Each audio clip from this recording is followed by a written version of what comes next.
Hello student, welcome back my YouTube channel KP chemistry point. जैसे कि हमने पिछले क्लास में मैंने आपको बताया था कि एग्ज़ाम पैटर्न यानी कि रसायन विज्ञान का इंटरमीडिएट का जो पेपर आना था वो किस प्रकार के आएगा और किस प्रकार के क्वेश्चन बनेंगे, कितने अंक के बनेंगे। पिछली क्लास में ये हम डिस्कस कर चुके थे, यानी कि एग्ज़ाम पैटर्न के बारे में मैंने बताया था और आपको ये बताया था कि कौन सी इकाई कितने अंक की होगी। जैसे कि ठोस अवस्था 4-5 अंक की है, विलयन 7 अंक की है। इस प्रकार से ये इकाई के बारे में मैंने आपको बताया था। आज की क्लास में हम बहुत ही इम्पोर्टेंट बात बताने वाले हैं, जो कि किस इकाई में कौन सा टॉपिक कितना इम्पोर्टेंट है। ठीक है, हमारे साथ बने रहना। ठीक है, जैसे कि प्रथम इकाई थी हमारी, फर्स्ट इकाई है। फर्स्ट इकाई क्या है हमारी? ठोस अवस्था। क्या है बेटा? ठोस अवस्था है फर्स्ट इकाई। ठोस अवस्था में हमें जो पढ़ना है मेनली, हालांकि सिलेबस में काफ़ी दे रखा है और मैं आपको आज की क्लास में ये बताने वाला हूँ कि 30% कौन सा सिलेबस कटा है और 70% हमें कौन सा तैयार करना है, कौन सा पढ़ना है, कौन सा नहीं पढ़ना है। आज का जो विषय है हमारा कि सिलेबस हमें क्या पढ़ना है क्या नहीं पढ़ना है। ठीक है, ठोस अवस्था देखो, ठोस अवस्था में विभिन्न बंधन बलों के आधार पर ठोसों का वर्गीकरण। सबसे पहले आपको ये पढ़ना होगा ठोसों का वर्गीकरण। ठीक है, ठोसों का वर्गीकरण। ठीक है, आणविक ठोस, आयनिक ठोस और सहसंयोजक ठोस। केवल आपको ये 3 ही पढ़ने हैं, बाकी कुछ नहीं पढ़ना है। इसमें एक्स्ट्रा पढ़ने की बिल्कुल भी आवश्यकता नहीं है। यानी कि ठोसों का वर्गीकरण, क्लासिफिकेशन ऑफ सॉलिड, आणविक सॉलिड, आयनिक सॉलिड और हमारा को यानी कि सहसंयोजक यानी कि कोवलेंट सॉलिड। ठीक है, ये हमें पढ़ने हैं। ठीक है, और हमें देखो इसमें लिखा है धात्विक ठोस, अक्रिस्टलीय। सबसे हमें दूसरा टॉपिक हमारा ये जानना है कि क्रिस्टलीय ठोस क्या होते हैं और अक्रिस्टलीय ठोस क्या होते हैं। ठीक है, इसी चैप्टर में हमें ये पढ़ना है अक्रिस्टलीय ठोस और क्रिस्टलीय ठोस अंतर। ठीक है, विशेष तौर पे अंतर पूछे जाते हैं। यहाँ पे ये दे रखा है विमीय एवं त्रिविमीय के जालक एवं एकक कोष्ठिका। हमें ये विमीय त्रिविमीय नहीं पढ़ने, हमें केवल एकक कोष्ठिकाएं पढ़नी है। एकक कोष्ठिकाएं क्या होती हैं, संकुल क्षमता क्या होता है, केवल ये पढ़ना है। ठीक है, संकुल क्षमता क्या होता है, एकक कोष्ठिकाएं क्या होती हैं। और इसके बाद जो हमें एक क्वेश्चन आता है एकक कोष्ठिका का घनत्व परिकलन निकालने के लिए, एक न्यूमेरिकल 1 नंबर का क्वेश्चन हमारा यहाँ से आता है। ठीक है, और हमें अगला टॉपिक जो इसमें दे रखा है वो बिंदु दोष। ठीक है, विशेष तौर पे आप बिंदु दोष देखें। बिंदु दोष में फ्रेंकल दोष और शॉर्टकी दोष, फ्रेंकल दोष और शॉर्टकी दोष। ठीक है, जितना टॉपिक मैंने आपको इंपॉर्टेंट बताया है, इसी टॉपिक में से आपके 5 अंक मिल जाएंगे। ठीक है, इस पूरे टॉपिक की हमारे सॉलिड स्टेट में मैंने महामैराथन में एक ही क्लास दे रखी है, उसमें ये फुल्ली कंप्लीट करवा रखा है मैंने। आप वो क्लास अवश्य देखें, प्ले लिस्ट में जब जाएंगे तो महामैराथन क्लास उसमें दे रखी होगी, जिसमें कि ठोस अवस्था और आवर्त सारणी में किसी भी तत्व की पोजीशन ज्ञात करने के बारे में मैंने आपको बताया था। ठीक है, वो एक ही क्लास में संपूर्ण यानी कि 5 अंक हमारे, 5 नहीं कम से कम 7 अंक मिलने वाले हैं। 5 अंक हमारे ठोस अवस्था से मिलेंगे और 2 अंक हमारे मिलने वाले हैं आवर्त सारणी में स्थिति की विवेचना कीजिए। तो महामैराथन जो क्लास है हमारी, प्लेलिस्ट में जाके आप देखेंगे तो उसमें 7 नंबर के क्वेश्चन आपको इंटरमीडिएट के एग्जाम में मिलने वाले हैं। ठीक है, दूसरी इकाई देखिए हमारी बिलियन है। बिलियन यानी कि सॉल्यूशन। सॉल्यूशन क्या होता है भाई, मैंने आपको बताया रखा है, सॉल्यूशन चैप्टर भी मैंने आपको पढ़ाया है। 2 या 2 से अधिक समांगीय मिश्रण को क्या कहते हैं? बिलियन कहते हैं। तो आपको इसमें केवल ये जानना है, बिलियन के प्रकार नहीं पूछे जाते, हालांकि सिलेबस में दे रखा है, आपको नहीं पढ़ना विशेष तौर पे हमें, लेकिन ये पढ़ना है बिलियन की सांद्रता को व्यक्त करने वाले कारक। ठीक है, कौन कौन से बिलियन की सांद्रता को व्यक्त करते हैं। ठीक है, ये हमें पढ़ना है। गैसों में द्रवों की विलयता पर क्या प्रभाव पड़ेगा? ठोस विलयन, ठोस विलयन, अणु संख गुण आपको आते हैं एग्जाम में। और सबसे ज्यादा इंपॉर्टेंट है ये आपेक्षिक अवनमन तथा राउल्ट का नियम। एक न्यूमेरिकल यहां से आ जाता है, वासुदाब का आपेक्षिक अवनमन, वासुदाब का आपेक्षिक अवनमन तथा राउल्ट का नियम। और यहां से तो 100% बनना है। क्वथनांक का उन्नयन, हिमांक का अवनमन, 100% लिख लीजिए। 3 अंक का क्वेश्चन, 3 नंबर का क्वेश्चन आपको यहां से मिलेगा भाई। 3 नंबर का क्वेश्चन आपको यहां से मिलने वाला है। क्वथनांक का उन्नयन, हिमांक का अवनमन। ठीक है, 3 अंक का क्वेश्चन 100% एग्जाम में आपको मिलेगा। ठीक है, फिर है पराशर दाब, ये नहीं आता। ठीक है, अणु संघ गुणधर्मों तथा आणविक द्रव्यमान ज्ञात करना। ठीक है, आणविक द्रव्यमान ज्ञात करने के लिए एक क्वेश्चन आ जाता है। क्लियर? राउल्ट का नियम पूछा जाएगा। राउल्ट का नियम, आपेक्षिक अवनमन, ठीक है, हिमांक का अवनमन, पराशर दाब, क्वथनांक का उन्नयन, ये हमारा एग्जाम में 100% 3 नंबर का क्वेश्चन यहाँ से बनेगा, 1 नंबर का सांद्रता से बनेगा, ठीक है, 1 नंबर का हमारा राउल्ट का नियम से बनेगा, आपेक्षिक अवनमन पूछ जाएगा और विलयता की प्रभावित करने वाले कारक पूछ ली जाएंगे, ठीक है। ये आपको विलयन चैप्टर में पढ़ना है, बाकी कुछ भी एक्स्ट्रा नहीं पढ़ना है, ठीक है। क्या नहीं पढ़ना है विलयन चैप्टर में वो मैं आपको अभी आगे बता दूंगा कि क्या पढ़ना है क्या नहीं पढ़ना है, ठीक है। जो 30% जो सिलेबस कम हुआ है वो हमारा कौन सा कम हुआ है, देखिए यहाँ पे दे रखा है 30% सिलेबस जो कम है वो हमारा कौन सा कम है, ठीक है। ये हमें बिल्कुल मैं आपको बताने वाला हूँ, ठीक है। इसमें एक विलयन चैप्टर में विलयन चैप्टर में जो हमारे सांद्रता वाली शब्द है, सांद्रता, विलयन की सांद्रता, यहाँ पे सब कुछ सांद्रता में ही आ जाएगी, मोलरता, नॉर्मलता, मोल प्रभाज, ठीक है। ये तीनों चीज आ जाएंगी, यानी कि नॉर्मलता, नॉर्मेलिटी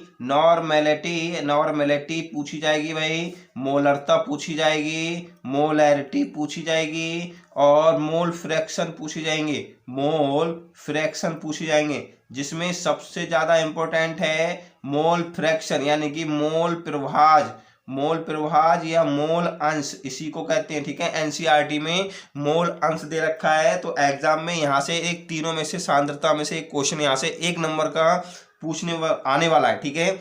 अब नेक्स्ट इकाई है हमारी वैद्युत रसायन, ठीक है। वैद्युत रसायन में आपको क्या पढ़ना है, ऑक्सीकरण अपचयन अभिक्रियाएं, इन्हीं को रिडॉक्स अभिक्रिया भी कहते हैं।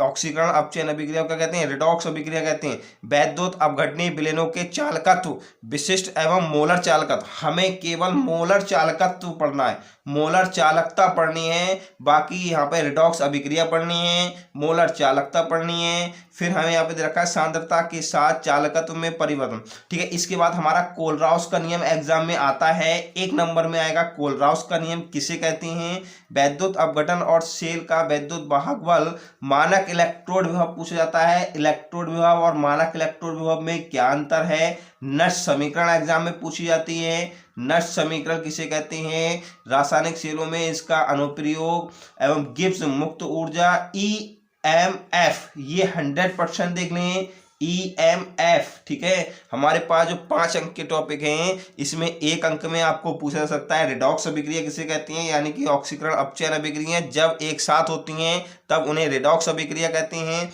विद्युत अपघटनीय सेलकों के चालकत्व पूछ लिए जाएंगे, विशेष तौर पे मोलर चालकता, ठीक है, मोलर चालकता। इसके बाद हमें कोलराउस का नियम पूछा जाता है, मानक इलेक्ट्रोड विभव पूछा जाता है, नष्ट समीकरण पूछी जाती है, और जो पूछा जाता है वो EMF में परिवर्तन के मध्य संबंध, ठीक है, सेल के EMF पूछा जाता है, ठीक है। ये हमारी वैद्युत इकाई हो गई, यानी कि वैद्युत रसायन हो गया, ठीक है। नेक्स्ट जो चैप्टर है हमारा रासायनिक बलगतिकी, केमिकल काइनेटिक्स 5 अंक का है और बहुत ही इजी तरीका से, और 100% यहाँ से क्वेश्चन बनता ही बनता है, ठीक है। कौन सा बनता है, सबसे पहले आपको ये जानना होगा, ठीक है, रासायनिक अभिक्रिया का वेग किसे कहते हैं, ठीक है। केमिकल काइनेटिक्स मैंने फुल चैप्टर आपको 6 क्लास में दे दिया है। आप हमारे चैनल पे प्लेलिस्ट में जब जाएंगे तो उसमें देखेंगे केमिकल काइनेटिक्स, ठीक है। 6 क्लास में पूरा चैप्टर कंप्लीट है।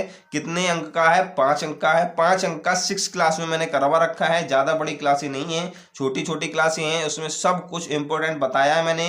न्यूमेरिकल कैसे आता है, यहाँ से एक न्यूमेरिकल बनता है आपके एग्जाम में, न्यूमेरिकल और डेरिवेशन फुल प्रूफ करके मैंने पूरा चैप्टर कंप्लीट कराया है, आप वहाँ पे अवश्य देखें, ठीक है। अभिक्रिया का वेग, ठीक है, अभिक्रिया का वेग यहाँ से पूछा जाता है, रेट ऑफ रिएक्शन, ठीक है। और सबसे बड़ी बात है अभिक्रिया के वेग को प्रभावित करने वाले कारक, अभिक्रिया के वेग को प्रभावित करने वाले कारक। अभिक्रिया का वेग का मतलब है अभिक्रिया की दर, किस गति से अभिक्रिया होती है उसको प्रभावित करने वाले कारक कौन कौन से होते हैं वो हमें जानना है। उसके जानने के लिए आप हमारे प्लेलिस्ट में पहुंचिए, और एक मैं शॉर्ट में आपको यहाँ पे ये बताने वाला हूँ कि अभिक्रिया का वेग जो भी किसी भी प्रभावित करने वाले कारक, यानी कि सांद्रता का प्रभाव, ताप का प्रभाव, उत्प्रेरक का प्रभाव, किसी का भी प्रभाव हो, अगर सांद्रता बढ़ेगी अभिक्रिया का वेग बढ़ेगा, ताप बढ़ेगा, अभिक्रिया का ताप बढ़ेगा तो अभिक्रिया का वेग भी बढ़ेगा, उत्प्रेरक का प्रभाव होगा, अभिक्रिया का वेग बढ़ेगा, दाब बढ़ेगा तब भी अभिक्रिया, यानी कि कुछ भी अभिक्रिया का वेग को प्रभावित करने वाले कारक हों, अगर उसमें वृद्धि हो रही है तब अभिक्रिया का वेग में भी क्या होगा, वृद्धि होगी। ठीक है, अगर उसमें कमी हो रही है तो अभिक्रिया का वेग में कमी होगी। यहां से मैं आपको एक नंबर 100% मैंने आपका क्लियर करा दिया, यानी कि एक नंबर यहाँ पे आने वाला है, यानी कि अभिक्रिया के वेग को प्रभावित करने वाले कारक। ऑब्जेक्टिव में विशेष तौर पे क्वेश्चन यहाँ से बनता है। ठीक है, अभिक्रिया की कोटि और आणविकता में अंतर पूछा जाता है। क्लियर, अभिक्रिया की कोटि तथा आणविकता में अंतर पूछा जाता है। यहाँ पे एक नंबर में पूछा जाता है वेग नियम और विशिष्ट दर। ठीक है, सबसे बड़ी बात यह है आपको समाकलित वेग समीकरण, समाकलित वेग समीकरण वो भी प्रथम कोटि के लिए समाकलित वेग समीकरण ज्ञात करनी है। अर्ध आयुकाल, शून्य कोटि और प्रथम कोटि के लिए ज्ञात करनी है, यहाँ पे दे रखा है। यानी कि प्रथम कोटि के लिए अभिक्रिया की कोटि जो निकालेंगे आप, तो अभिक्रिया की कोटि प्रथम कोटि की अभिक्रिया के लिए आपको समाकलित वेग समीकरण ज्ञात करनी है, अर्ध आयुकाल ज्ञात करना है। इन दोनों पर ही एक न्यूमेरिकल आता है। ठीक है, जब आप हमारे प्लेलिस्ट में पहुंचेंगे तो केमिकल काइनेटिक्स चैप्टर यानी कि पूरा फुल्ली कंप्लीट है। 6th क्लास में मैंने आपको डेरिवेशन और न्यूमेरिकल दोनों कर रखे हैं। ठीक है, 5 नंबर का ये आना है। ठीक है, बाकी इससे एक्स्ट्रा कोई भी चीज आपको नहीं पढ़नी है। कभी आप सोचे सेकंड ऑर्डर पढ़ने, थर्ड ऑर्डर पढ़ने, इंटरमीडिएट में सेकंड ऑर्डर थर्ड ऑर्डर बिल्कुल भी नहीं है। केवल इस चैप्टर में आपको अभिक्रिया का वेग, अभिक्रिया का ताक्षणिक वेग, अभिक्रिया के वेग को प्रभावित करने वाले कारक, कोटि तथा आणविकता में अंतर, वेग नियम, समाकलित वेग समीकरण वो भी प्रथम कोटि और शून्य कोटि के लिए। क्लियर, इतना ही कुछ पढ़ना है। फिर नेक्स्ट हमारी इकाई है पृष्ठ रसायन।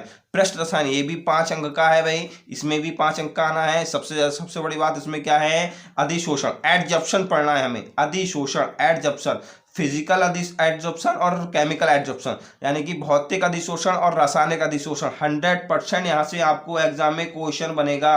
100% यहाँ से एक क्वेश्चन आपका आता ही आता है।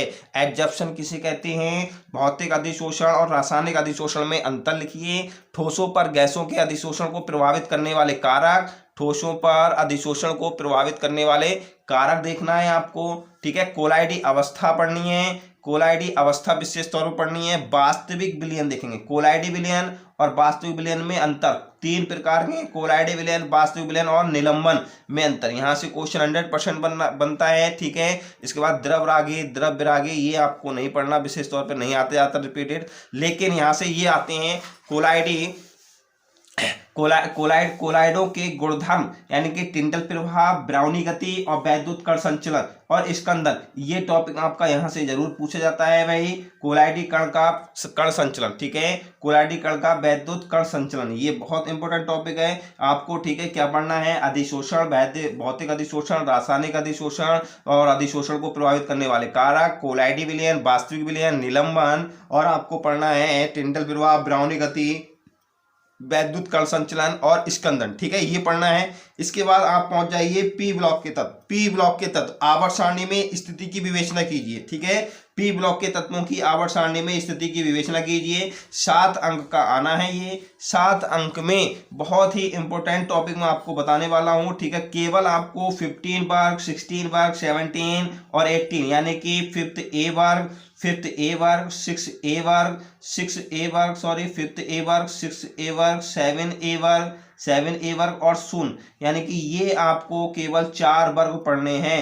5th A, 6A, 7A और शून्य, यानी कि 15, 16, 17 और 18। नाइट्रोजन परिवार के तत्व, ऑक्सीजन परिवार के तत्व, हाइड्रोजन और हमारी अक्रिय गैसें। ठीक है, नाइट्रोजन परिवार के तत्व, नाइट्रोजन परिवार के तत्व, ऑक्सीजन परिवार के तत्व, हाइड्रोजन और अक्रिय गैसें, केवल इनके बारे में आपको जानना है। बाकी पी ब्लॉक में कुछ भी नहीं पढ़ना है। ठीक है, इसमें सबसे पहला क्वेश्चन आपका यही आता है कि 15 वर्ग के तत्वों का सामान्य परिचय, इलेक्ट्रॉनिक विन्यास, उपलब्धता, ऑक्सीकरण अवस्थाएं, भौतिक और रासायनिक गुण, प्रवृत्तियां, इनमें ये क्वेश्चन एक कॉमन क्वेश्चन है। ठीक है, ये क्वेश्चन हमारा किसी भी वर्ग का पूछा जाता है। नाइट्रोजन परिवार के तत्व से आप क्या समझते हैं, उसका सामान्य परिचय दीजिए तथा इलेक्ट्रॉनिक विन्यास, उपलब्धता, ऑक्सीकरण अवस्थाएं और भौतिक और रासायनिक गुण, इसके बारे में आपको बताना है। या फिर आपका ये इसी प्रकार से क्वेश्चन यहाँ से एक लॉन्ग क्वेश्चन बनेगा 3 नंबर में या 4 नंबर में। ठीक है, जैसे कि वर्ग 16 यानी कि ऑक्सीजन परिवार के तत्वों से आप क्या समझते हैं, आवर्त सारणी में इसकी स्थिति की विवेचना कीजिए तथा इसके गुणधर्म लिखिए। ठीक है, ये इस प्रकार से क्वेश्चन बनता है तथा इसके गुणधर्म लिखिए। या फिर हमारा ये पूछा जाता है 17 वर्ग के तत्वों से आप क्या समझते हैं, या हैलोजन परिवार के तत्वों से आप क्या समझते हैं। आवर्त सारणी में इनकी स्थिति की विवेचना कीजिए तथा इनके गुणधर्म लिखिए तथा निम्नलिखित के साथ रासायनिक अभिक्रियाएं दीजिए। ठीक है, तीनों में से एक क्वेश्चन यहाँ से बनने वाला है आपको, चाहे ऑक्सीजन परिवार के तत्व पूछे जाएं या नाइट्रोजन परिवार के और नाइट्रोजन परिवार के तत्व पूछे जाएं या ऑक्सीजन परिवार के तत्व पूछे जाएं या फिर हैलोजन पूछे जाएं, तीनों में से एक क्वेश्चन लॉन्ग आपको अवश्य मिलने वाला है यहाँ से। फिर इसके बाद आपको ये पढ़ना है 15 वर्ग में हमें पढ़ना क्या है। ठीक है, नाइट्रोजन विरचन यानी कि नाइट्रोजन बनाने की विधियां, ये आपको नहीं पढ़ना। केवल जो एग्जाम में सबसे ज्यादा आता है वो इसमें आपको अमोनिया और नाइट्रिक अम्ल पढ़ना है। केवल अमोनिया और नाइट्रिक अम्ल बनाने की विधियां, भौतिक गुण और इनके रासायनिक गुण तथा उपयोग पढ़ने हैं। ठीक है, नाइट्रोजन नहीं पढ़ना है, नाइट्रोजन इतना नहीं आता है, इंपॉर्टेंट सिलेबस में दे रखा है, लेकिन अमोनिया और नाइट्रिक एसिड पढ़ना है। ठीक है, अमोनिया का सूत्र क्या होता है, NH3 और नाइट्रिक अम्ल HNO3 केवल ये बनाने की विधियां पढ़नी है, जिसमें विशेष तौर पे सबसे ज्यादा अमोनिया निर्माण की हैबर विधि एग्जाम में पूछी गई है, औद्योगिक निर्माण विधि पूछी गई है,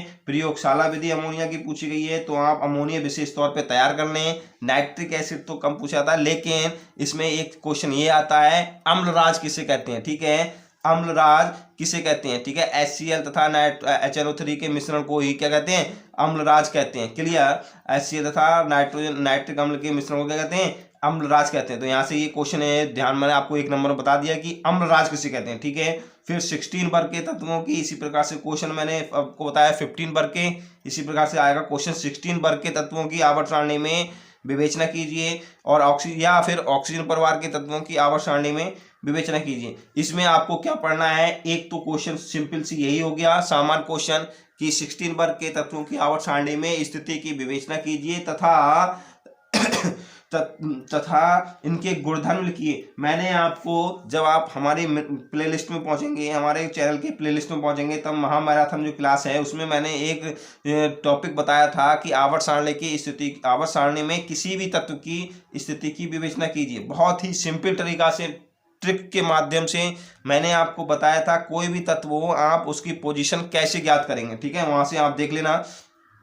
ठीक है, अब इसमें हम जो देखेंगे, इसमें 16 वर्ग के तत्वों में हमें क्या पढ़ना है, डाई ऑक्सीजन। ठीक है, डाई ऑक्सीजन से क्वेश्चन आ जाता है, लेकिन विशेष तौर पर बनाने की विधि नहीं पूछी जाती। लेकिन ओजोन आता है भाई, ओजोन आता है सल्फर के अप्रूप, सल्फर के यौगिक, सल्फर डाई सल्फाइड बनाने की विधियां। तो हमें केवल इसमें सल्फ्यूरिक अम्ल पढ़ना है भाई, सल्फ्यूरिक अम्ल पढ़ना है, ओजोन पढ़ना है, ओजोनाइजर इसमें जो आता है ओजोनाइजर द्वारा, और डाई ऑक्सीजन, ये तीन पढ़नी है। डाई ऑक्सीजन, ओजोन और सल्फ्यूरिक अम्ल। ठीक है, डाई ऑक्सीजन, ओजोन और सल्फ्यूरिक अम्ल पढ़ना है। ठीक है, सल्फर के अप्रूप देख लेना, आते तो नहीं है लेकिन एक नंबर में पूछ ले जाते हैं कभी। सल्फर डाइऑक्साइड भी दे रखा है इसमें, सल्फर डाइऑक्साइड तीनों में से। ठीक है, विशेष तौर पे आप सल्फ्यूरिक एसिड पढ़ेंगे, विशेष तौर पे किसे पढ़ना है आपको, सल्फ्यूरिक एसिड को पढ़ना है विशेष तौर पे। क्लियर, नेक्स्ट हमारा दे रखा है 17 वर्ग के तत्व। 17 वर्ग के तत्व में देखें आप क्या पढ़ना है आपको। 17 वर्ग के तत्व में वही सामान्य परिचय, भौतिक गुण, रासायनिक गुण। ठीक है, और इसमें जो हमें बनाने की विधि पढ़नी है, विशेष तौर पे क्लोरीन पढ़ना है, HCl पढ़ना है। ठीक है, HCl हाइड्रोक्लोरिक एसिड, HCl पढ़ना है, क्लोरीन पढ़ना है। ठीक है, इन दोनों में से कोई एक प्रिपरेशन पूछ ली जाती है। ठीक है, फिर 18 वर्ग के तत्व में केवल आपको ये जानना है कि अक्रिय गैसें किन्हें कहते हैं और अक्रिय गैसें क्यों कहा गया है इन्हें। आवर्त सारणी में इनकी स्थिति की विवेचना कीजिए और इनके उपयोग, मेनली आपको उपयोग पढ़ने हैं, क्या पढ़ने हैं, इसके उपयोग पढ़ने हैं, अक्रिय गैसों के उपयोग पढ़ने हैं। सबसे ज्यादा उपयोग ही पूछे जाते हैं। हीलियम का उपयोग क्या है, नियॉन का उपयोग क्या है, आर्गन का उपयोग क्या है, तो आप उपयोग विशेष तौर पे ध्यान रखेंगे। ठीक है, फिर इकाई 8 है हमारा डी और एफ ब्लॉक के तत्व। आपको एफ ब्लॉक के तत्वों पे बिल्कुल भी ध्यान नहीं देना है, लेंथेनाइड कॉन्ट्रैक्शन पूछा जाता है। ठीक है, लेकिन डी ब्लॉक के तत्व में आपको 3D श्रेणी, ठीक है, 3D श्रेणी क्या है भाई, शक्ति, बाकार, Mn फेंकने को निकले, फेंकने को निकले, कॉपर और जिंक यानी कि 21, 22, 23, 24, 25, 26, 27, 28, 29 और 30। ठीक है, मैंने सिंपल तरीका से, बहुत ही सिंपल ट्रिक से आपको बता रखा है। ठीक है, डी ब्लॉक के तत्व और भी मैं आपको जल्द ही एक वीडियो प्रोवाइड करा दूंगा। इसमें जो जनरल इसके सामान्य परिचय है, क्या क्या आता है। ठीक है, तो 3D श्रेणी यानी कि फर्स्ट ट्रांजिशन सीरीज ही केवल आपके सिलेबस में इंटरमीडिएट के, बाकी आपको 4D 5D 6D कुछ भी नहीं पढ़ना है, केवल आपको 3D श्रेणी पढ़नी है। 3D श्रेणी में सामान्य परिचय, ठीक है, तथा उनकी उपलब्धता कहाँ पाए जाते हैं। ठीक है, और उनमें धात्विक अभिलक्षण, आयनन एंथैल्पी, ऑक्सीकरण अवस्थाएं, आयनिक त्रिज्याएं, उत्प्रेरकीय गुण, चुंबकीय गुण, केवल आपको ये जानना है, बाकी कुछ नहीं पढ़ना है। एफ ब्लॉक के तत्व आपको नहीं पढ़ना है, विशेष तौर पे पढ़ना छोड़ दीजिए, और पढ़ना चाहें तो लैंथेनाइड्स केवल पढ़ना है आपको। ठीक है, फिर मैंने आपको ये पढ़ाया है कोऑर्डिनेशन कंपाउंड, कोऑर्डिनेशन कंपाउंड। ठीक है, कोऑर्डिनेशन कंपाउंड क्या पढ़ाया है, कोऑर्डिनेशन कंपाउंड मैंने आपको पढ़ाया है, कोऑर्डिनेशन कंपाउंड। ठीक है, लैंथेनाइड जैसे कि आपको नहीं पढ़ना था, मैंने आपको बताया था। ठीक है, लैंथेनाइड पढ़ना है तो थोड़ी बहुत पढ़ लेना, बाकी ज्यादा कुछ नहीं पढ़ना है। नेक्स्ट इकाई हमारी कोऑर्डिनेशन कंपाउंड, 6 अंक की है, बहुत ही इंपॉर्टेंट टॉपिक है भाई। कितने अंक का है भाई, 6 अंक का है आपके सिलेबस में, ये 6 अंक का, बहुत ही 100% एग्जाम में यहाँ से आना है। IUPAC जो बनते हैं, देखो IUPAC पद्धति, IUPAC पद्धति इनऑर्गेनिक IUPAC पद्धति से है। ठीक है, कोऑर्डिनेट कंपाउंड का IUPAC बताइए। ठीक है, तो मैंने आपको हमारे चैनल पे जब आप पहुंचेंगे तो प्लेलिस्ट में जब आप पहुंचेंगे तो वहां पे दे रखा होगा कोऑर्डिनेट कंपाउंड IUPAC। ठीक है, कोऑर्डिनेट कंपाउंड IUPAC 6 क्लास में पूरा मैंने आपको ये फूला चैप्टर कंप्लीट करा रखा है। उसमें मैंने आपको कुछ संयोजन यौगिक किसे कहते हैं, लिगैंड किसे कहते हैं, ठीक है, चुंबकीय गुणधर्म, आवेग आकृति इनकी, तथा IUPAC रूल्स और वर्नर कोऑर्डिनेशन थ्योरी, ये सब मैंने आपको पढ़ाया है उसमें। ठीक है, इससे ज़्यादा आपको एक्स्ट्रा कुछ भी नहीं पढ़ना है। इसमें आपको 3 नंबर के IUPAC आते हैं, 3 नंबर के IUPAC एग्जाम में 100% आते हैं। 3 नंबर के IUPAC यानी कि 3 IUPAC 100% आते हैं। आप हमारे प्लेलिस्ट में पहुंचे और उसमें देखेंगे उप संयोजन यानी कि कोऑर्डिनेट कंपाउंड IUPAC दे रखे हैं 6 क्लास में कंप्लीट। बहुत ही इजी तरीका से मैंने 6 नंबर आपको कंप्लीट करा रखे हैं, उसमें अवश्य देखें। ठीक है, फिर हमारा ऑर्गेनिक में पहुंचेंगे, जब हम ऑर्गेनिक केमिस्ट्री पहुंचेंगे, हेलोएल्केन, हेलोएरिन मैंने आपको कराया है, हेलोएल्केन और हेलोएरिन। ठीक है, हेलोएल्केन और हेलोएरिन जब आप देखेंगे तो हमें क्या पढ़ना है इसमें, देखें भाई। सबसे पहले हेलोएल्केन के नाम पद्धति। ठीक है, नाम पद्धति आपको मैंने पढ़ाया है, भौतिक गुण, रासायनिक गुण, प्रतिस्थापन अभिक्रियाएं, क्या प्रतिस्थापन अभिक्रियाएं तथा इनकी क्रियाविधि और घूर्णन, ये सब मैंने आपको करा रखा है। हेलोएरिन देखेंगे, हेलोएरिन में क्लोरोबेंजीन पढ़ना है आपको, C6H5Cl। ठीक है, क्लोरोबेंजीन पढ़ना है। इसमें SN1 और SN2 अभिक्रिया बहुत इंपॉर्टेंट है। SN1 और SN2 अभिक्रिया एग्जाम में आती हैं, तो मैंने आपको ये पूरा चैप्टर कंप्लीट मैं आपको करा चुका हूँ। जब आप प्लेलिस्ट में पहुंचेंगे तो हेलोएल्केन और हेलोएरिन चैप्टर यहाँ पे पूरा बड़ा टॉपिक दे रखा है। ठीक है, 4 या 5 क्लास में पूरा कंप्लीट कराया है। फिर नेक्स्ट चैप्टर है हमारा एल्कोहल, फिनॉल और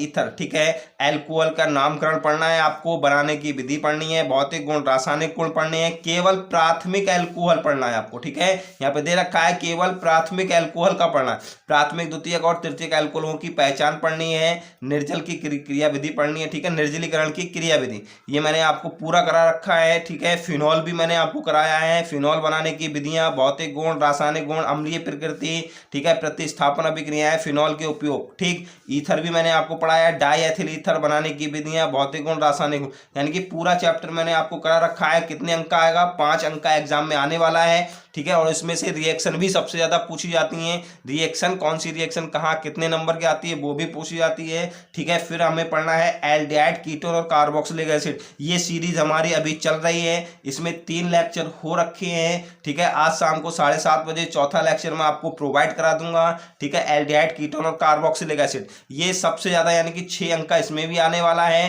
क्योंकि थोड़ा बड़ा चैप्टर है इसलिए 1 अंक इसमें बढ़ा दिया है। और सबसे ज़्यादा रिएक्शन जो बनती हैं, क्या होता है जब, कैसे प्राप्त करेंगे, ये सब कैसे प्राप्त करेंगे, क्या होता है जब, ठीक है, ये अभिक्रियाएं इन्हीं 3 यूनिट में से आपको मिल जाएंगी, ठीक है, इन्हीं 3 यूनिट में से रिएक्शन सब मिल जाएंगी। 5 नंबर की रिएक्शन आती है क्या होता है जब, और 5 नंबर की रिएक्शन आती है कैसे प्राप्त करेंगे, ठीक है।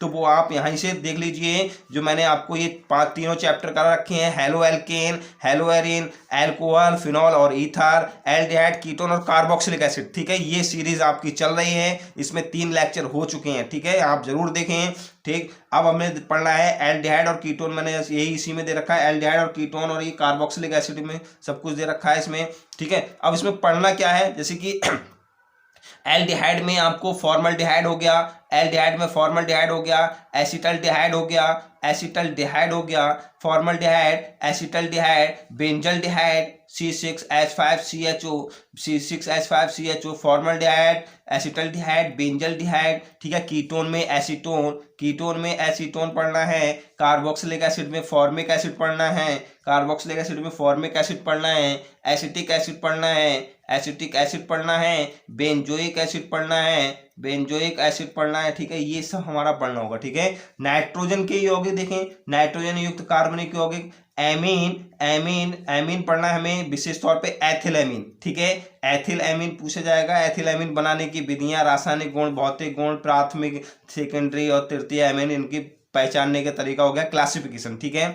फिर मैं आपको एक चैप्टर, ये हमारा जैव अणु, ठीक है, ये 6 अंक का आने वाला है। जैव अणु किसे कहते हैं, बायोमोलिक्यूल। बायोमोलिक्यूल में मैं आपको एक सेकंड जब मैराथन दूंगा, सेकंड मैराथन संडे को, नेक्स्ट इस संडे को तो नहीं, नेक्स्ट संडे को जो दूंगा मैं आपको सेकंड मैराथन आपको देने वाला हूं। सेकंड मैराथन में पूरा जैव अणु, पूरा जैव अणु 100% chapter full complete, fully complete मैं आपको कराने वाला हूं जैव अणु, ठीक है, बायोमोलिक्यूल। इसमें कार्बोहाइड्रेट, कार्बोहाइड्रेटों का वर्गीकरण, एल्डोज और कीटोज किसे कहते हैं, बहुत ही सिंपल तरीका से, सिंपल ट्रिक से मैं आपको बताने वाला हूं। ग्लूकोज और फ्रक्टोज में अंतर बताने वाले हैं, ठीक है, डीएल विन्यास बताने वाले हैं, प्रोटीन, अमीनो अम्ल, ठीक है, पेप्टाइड, पॉलीपेप्टाइड, प्रोटीन, जिसमें आपको ये पढ़ना है, कार्बोहाइड्रेट का वर्गीकरण पढ़ना है, ग्लूकोज यहाँ तक केवल, ये सबसे ज्यादा मेन आता है।